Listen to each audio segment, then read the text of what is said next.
My dear all friends, welcome to basic মিলন।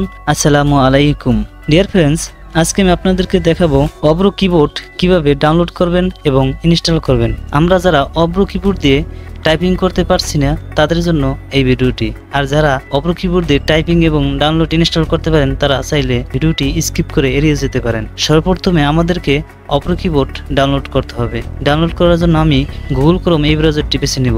সর্বপ্রথমে Google Chrome এই ব্রাউজারটি open করে নিব। বাংলা টাইপিং এর ক্ষেত্রে সবচেয়ে সহজ উপায় হচ্ছে অব্র কিবোর্ড। এই যে দেখুন সার্চ বার, এখানে সার্চ করব অব্র কিবোর্ড ডাউনলোড।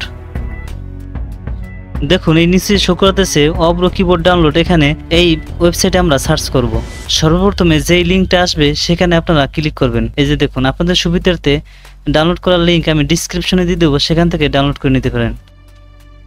দেন আপনারা ডাউনলোড অব্র কিবোর্ড এখানে ক্লিক করবেন। এখানে ক্লিক করার সাথে সাথে অব্র কিবোর্ডটি ডাউনলোড হয়ে যাবে। আমার ডাউনলোড ম্যানেজারটি ইনস্টল করা আছে, সেই কারণে সরাসরি ডাউনলোড ম্যানেজার এখানে চলে এসেছে। স্টার্ট ডাউনলোড এখানে ক্লিক করব। আপনাদের ডাউনলোড ম্যানেজারটা যদি না থাকে তাহলে অটোমেটিকভাবে ডাউনলোড হয়ে যাবে, টেনশনের কোনো কারণ নেই। দেন আমরা গুগল ক্রোম এই ব্রাউজারটিকে মিনিমাইজ করে দেব। মিনিমাইজ করে দেওয়ার পর আমরা চলে যাব দিস পিসিতে। দিস পিসি ওপেন করে নেব।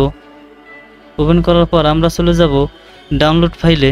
আপনাদের যে ফাইলে সফটওয়্যার ডাউনলোড হয় আপনারা চলে যাবেন সেই ফাইলে, প্রোগ্রাম সেই ফাইলটিকে ওপেন করে নেব। এই যে দেখুন অব্র কিবোর্ড এটা এখন ডাউনলোড হয়েছে। অনেক সময় এই অব্র কিবোর্ডটি জিপ ফাইল অবস্থায় ডাউনলোড হয়। যদি জিপ ফাইল অবস্থায় ডাউনলোড হয় আপনাদেরকে অবশ্যই আনজিপ করে নিতে হবে। সর্বপ্রথমে এই সফটওয়্যারটিকে সেটআপ দিয়ে নেবেন। সেটআপ দেওয়ার জন্য এই সফটওয়্যারের উপর ডবল ক্লিক করবেন। ডিয়ার ফ্রেন্ডস, আমার কথায় যদি কোনো ভুল হয় অবশ্যই আমাকে ক্ষমা করে দিবেন। দেন আপনারা ইয়েস অপশনে ক্লিক করবেন। এই ফাইলটিকে মিনিমাইজ করে দেই। এখানে কিছু করার দরকার নেই, আপনারা নেক্সটে ক্লিক করবেন। ডিফল্ট অবস্থায় কিন্তু এখানে টিকমার্ক দেওয়া আছে। আপনারা কি করবেন, আই অ্যাকসেপ্ট দ্য এগ্রিমেন্ট এখানে টিকমার্ক দিয়ে দেন আপনারা নেক্সটে ক্লিক করবেন। অ্যাগেইন নেক্সটে ক্লিক করবেন।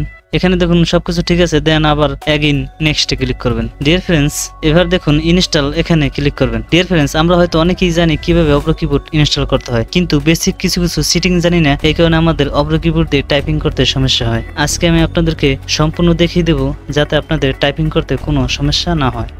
দেখুন এখানে লেখা আছে ফিনিশড, এখানে ক্লিক করবেন। ফিনিশডে ক্লিক করার সাথে সাথে আপনাদের অব্র কিবোর্ডটি ইনস্টল হয়ে যাবে। দেখুন ডেস্কটপে অব্র কিবোর্ড ইনস্টল হয়ে গেছে। এটাকে যদি আমি এখন ক্লিক করি তাহলে অব্র কিবোর্ডের লোগো চলে আসবে। দেখুন এই যে অব্র কিবোর্ডের লোগো চলে এসেছে। এখন আমি আপনাদেরকে টাইপিং করে দেখাই। টাইপিং করার জন্য ফটোশপ ওপেন করে নিব। বেসিক্যালি ফটোশপে টাইপিং করতে গেলে বেশি সমস্যা হয় অব্র কিবোর্ড দিয়ে, এই কারণে ফটোশপ দিয়ে আপনাদেরকে দেখিয়ে দেওয়ার চেষ্টা করতেছি। ফাইলে চলে যাব, নিউ অপশনে ক্লিক করব। নিউ অপশনে ক্লিক করার পর ওকে অপশনে ক্লিক করব। জাস্ট আমি একটু টাইপিং করে দেখাই। এই যে টাইপিং টুল সিলেক্ট করব। সিলেক্ট করার পর এখানে টাইপ করব। এই টপিকটা ভালো করে খেয়াল করবেন। দেখুন এখানে ইংলিশ দেওয়া আছে। এখন আমার এখানে ফন্টও ইংলিশ দেওয়া আছে। আমি যদি এখানে লিখি এ, দেখুন এখানে এ চলে এসেছে। এবার এটাকে কেটে দেবো। এবার আমি যদি এখানে ক্লিক করি এটা বাংলা হয়ে যাবে। দেখুন বাংলা হয়ে গেছে। এখন যদি আমি এখানে লিখি এ, বেসিক্যালি এখানে সর আসার কথা। দেখুন অব্রোর প্রিভিউ একটা উইন্ডো আছে, এখানে শো করতেছে সরে, কিন্তু এখানে প্রশ্নবোধক চিহ্নের মতো আসতেছে। ডিয়ার ফ্রেন্ডস, এটা সমস্যার সমাধান হচ্ছে। সর্বপ্রথম আপনারা কি করবেন, ফন্টের এখানে আগে ফন্ট বাংলা সিলেক্ট করে নেবেন। আমি ফন্ট বাংলা সিলেক্ট করে নেই। এখানে দেখুন আমার একটি ফন্ট ডাউনলোড করা আছে, শরীফ জনতা। শরীফ জনতা এখানে ক্লিক করব। এখানে বাংলা সেটিং করা শেষ। দুই জায়গাতেই আমার এখন বাংলা সেটিং করা আছে। এখন যদি আমি লিখি এ, দেখুন এখনো কিন্তু আমার প্রশ্নবোধক চিহ্নের মতো আসতেছে। এখানেই হচ্ছে আসল বিষয়টা। এই যে প্রশ্নবোধক, এটাকে ঠিক করার জন্য আপনারা আরেকটি কাজ করতে পারেন। আপনাদের কিবোর্ডের Windows plus space button click করবেন। বাংলায় আছে। এখন যদি স্পেস বাটনে ক্লিক করি এটা চলে যাবে ইংলিশে। স্পেস বাটনে ক্লিক করে এটা চলে আসবে বাংলায়। আমার যেহেতু এখানে বাংলা আছে, এখন আবার এ লিখে দেখি ঠিক আছে কিনা। এটাকে কেটে দেব, লিখিয়ে না। দেখুন এখনো আমার এই প্রশ্নবোধক চিহ্নের মতো আসতেছে। এটার জন্য আপনারা কি করবেন, এই যে অব্রোর এই সেটিং এ চলে যাবেন। অব্রোর এই সেটিং আসার পর এখানে দেখুন আউটপুট এস ইউনিকোড রিকমেন্ডেড, এখানে আপনারা আউটপুট এস ANSI এখানে সিলেক্ট করে দিবেন। সিলেক্ট করে দেওয়ার পর ANSI এখানে ক্লিক করবেন। ক্লিক করার পর আপনারা এখানে লিখবেন এ। দেখুন এখন কিন্তু সরে চলে এসেছে। আমি এখন এখানে লিখবো আমার, AMAR আমার। দেখুন কত সুন্দরভাবে লেখা হয়ে গেছে আমার। যেমন আমি যদি লিখি স্কুল, স্কুল লেখার জন্য সর্বপ্রথমে আপনারা রস্যই ক্লিক করবেন, মানে আইতে হলো রস্যই, স যোগ ক। সর্বপ্রথমে যেহেতু স, এই লিখলাম স।